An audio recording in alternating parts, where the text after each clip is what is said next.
Hey there, Facebook, friends, beautiful human beings, whoever you are, whoever's found this. And YouTubers. Boy, this full moon has ramped up my desire to communicate and be clear with who I am, what I've learned, and I'd like to share some of it. So yeah, I'm at a rest stop off the I-5 as I head back to the Bay Area, and I felt it was important after this massive rainstorm and this massive worldwide thing that we've been in for a year and a half to finally make this particular video. I changed my angle, by the way, because car's full of stuff, and sorry if I don't make myself look all pretty for these videos. I'm not really here to make fashion statements. As you can see, I've got my 30-year-old dying first tie-dye I ever purchased, and it's really not about me, this video. Let me say what I wanted to say. Did you know that there are many alternative worldviews out there, depending on what culture you live on, as to what makes us sick?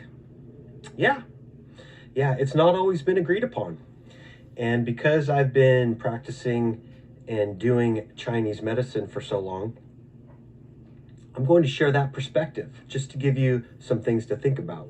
At least I'm going to start with that perspective because it really addresses the physical reasons why we would get sick. So I know what Western medicine says. I know what science has been saying, but a much earlier viewpoint, the one that traditional Chinese medicine holds, is that it's actually related to the weather and environment that we live in. Why? Like, how could that be possible? Well, the body needs to be at or near 98.6 degrees. So if it is subjected to wind, rain, dampness, cold, heat, extreme dryness, then the terrain of the body is going to be extremely challenged. So I'm bringing all this up because it was called a cold by our grandmothers, but yet many people now don't really relate that the weather and the temperature around us and in our homes could greatly affect our ability to keep our immune system at 100%. But to me, having studied Chinese medicine, that makes a lot of sense. If you subject your body to 50, 60, 70 degree weather for a prolonged time, your immune system is going to be very challenged. Also, this time of year of winter, people walk outside and their nose runs, and I hear it all the time from clients. Oh, my allergies are acting up. And you know what? Allergies aren't really a thing in Chinese medicine. They would say no, the extreme cold air is hitting your nasal passages and your throat, and it's causing a constriction, because that's what cold does. It makes things tighten up. And from there, it can lead to wind and cold, they say, getting into the throat and upper body, and it's actually affecting the lungs because you're breathing in the cold air. So what if colds were caused by cold weather? It's just food for thought. Likewise, if you've ever noticed what your preference is towards dryness or humidity, I've noticed many people, it's kind of one or the other, right? So that also has to do with how we eat and drink, and the environment we live in creates our internal dampness or dryness. So say you smoke and don't drink a lot of water, and you're a little bit of a hyper person, that's creating dryness inside. And then if you were to live in a desert, now that's going to really exacerbate everything. So it's going to challenge your immune system, and it's going to end up looking like you're having some real chronic, maybe Western medical diagnosable issues. But maybe it's just the environment you're in and the way in which you're treating your body. So with all that said, there's one other piece that I know many people consider when it comes to being well and keeping immune system strong and staying out of a diseased state. And that is what we're thinking. I'm not going to dive into this one too deeply here today. Wasn't really prepared to do this. I was just inspired. I've had hours on the road myself, and it just felt like the right time to talk about the variables that could be involved in our immune system. So if you're somebody who thinks that what you think matters, then feed that part of yourself. Know that what you're conscious of, thinking of, and believing is affecting your immune system. And the people before me saying this for decades now are so many that I'm not even going to drop names because we've all encountered them.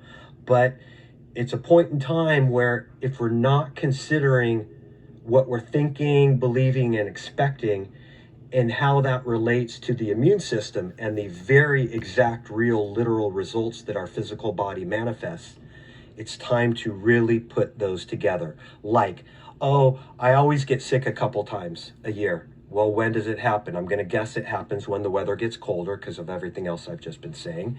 And then you got to look at other things, right? The first time you hear somebody around you say, sneeze or get the sniffles or whatever, or do you immediately go into the brain train of here it comes and looking for every symptom, etc.? So just we all need to be a little more conscious, I think, and if we pay attention to the thoughts, then you might see a correlation in how your body reacts. So just wanted to give a quick hint of a couple different ways that you might look at your physical body and what might be fueling your immune system and keeping you healthy and strong. And I'm just going to close with what I've talked about. If you haven't tried it yet, and if you're prone to getting ill, whether it be viruses or even something chronic, you might call it allergies or something, dress warmer, especially when it's cold. Use the heat. Use humidifiers if dryness is your issue.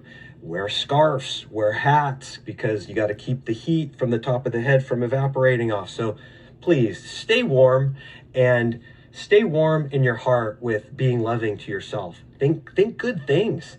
The first tickle in your throat, are you the type of person that goes into fear mode?